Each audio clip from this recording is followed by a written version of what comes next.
തേങ്ങയെ തൊട്ട് പ്രാർത്ഥിച്ചോളൂ. എന്നെ കൂടോത്രം ചെയ്ത് നശിപ്പിക്കാൻ ശ്രമിച്ച ആ നായിന്റെ മോന്റെ തലമണ്ട പിളർന്ന് ചാവണേ. പൂജാകർമ്മ വേളയിൽ അസഭ്യം പുലമ്പരുത്. എന്നാ മഹാന്റെ ശിരസ് പിളർന്ന് അന്തരിക്കണേ. എന്താ വല്യേട്ട ഇത്?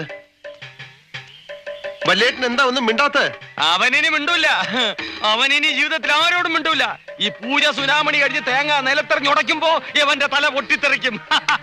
തലയും തലച്ചോറും തൂത്തുവാരി കഴുകാൻ സോപ്പും വെള്ളവും ചൂലും കരുതി വെച്ചോ അവൻ പറഞ്ഞാരേ. ജൈവീ പാപകരാള കർമ്മ വിമുഹവും വ്യാധിം ച ധൈര്യം ചുതിം. കൂടോത്രം ചെയ്തവൻ ഈ പരിപാടി കഴിയുമ്പോ വിവരം അറിയുമെന്നാണ് ചേർക്കോണ സ്വാമി പറയുന്നത്. പറ സ്വാമി, പറ പറ.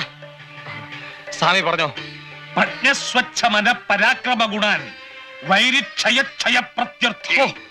കേട്ടോ, ആക്രമിക്കാൻ വന്നവൻ ക്ഷയരോഗം വന്ന് കൊരച്ചു ചാവുമെന്ന്. ഇപ്പൊ പറഞ്ഞോ ഏതവനാ ചെയ്തെന്ന്. സത്യം തുറന്നു പറഞ്ഞ് മുന്നോട്ട് വന്നാൽ മരണത്തിൽ നിന്ന് രക്ഷപ്പെടും.